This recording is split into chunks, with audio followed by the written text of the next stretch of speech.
मधुमेह सचेतनता पदयात्रा पुरी ठारे Shri Jagannath heart foundation एवं कोरोना रिमेडीज मिलित आनुकूल मधुमेह सचेतनता पदयात्रा अनुष्ठित हो जाइछे।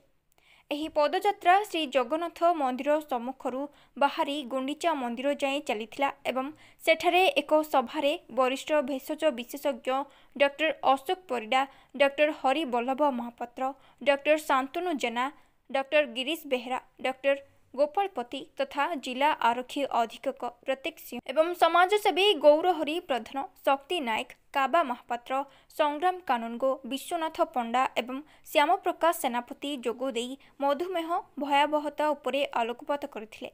एही सभा कार्य को मानस नायक एवं कोरोना रिमेडीज गोविंद दास परिचालना करथिले। मो गोविंद दास मो regional manager corona remedies private ये आमर प्रतिवर्ष भाई ए वर्ष श्री जगन्नाथ मंदिर पाखर आरंभ होता पदयात्रा। ये पूरी एसपी आम थे प्रतीक सिंह, साथी आम सब डॉक्टर पूरी जी अशोक आरंभ कर डॉक्टर हरिवल्लभ महापात्र, डॉक्टर गोपाल चंद्र पति, डॉक्टर शांतनु जेना, डॉक्टर गिरीश बेहरा समस्त से बाहरी मंदिर पर्यटन आम जाइए गुंचा मंदिर पर्यटन से मुक्त आकाश रंगमंच गोटे सभा कार्य आयोजन कराई। जिते जन डॉक्टर से उपस्थित थे समस्ते से मत डायबिटिक्स को केमी कमे जापर, नियमित औषध सेवन, नियमित व्यायाम, योग यही टपिक उपर डिस्कसन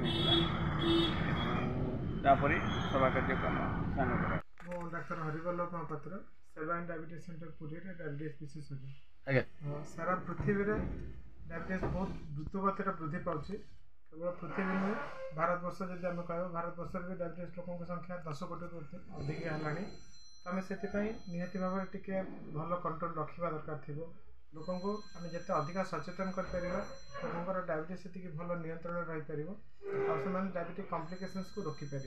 सचेतन वार्ता सब doctor Ashok Parida, doctor Shantanu Jena, doctor Gopal चंद्र पति एम सब उपस्थित थे। जो आम इनागुरेसन स्टार्ट कलु, वर्किंग स्टार्ट कलु से पुरी एसपी पिनाकी सिंह सी भी उपस्थित थे। श्रेय समस्त महाप्रभु भगवान जगन्नाथंकर दयारू आम भावुँ लोक मैंने नियमित भाव निजर जीवन को सुपरिचालना करेंगे, डायबिटीज को निहत भाव प्रतिहित कर।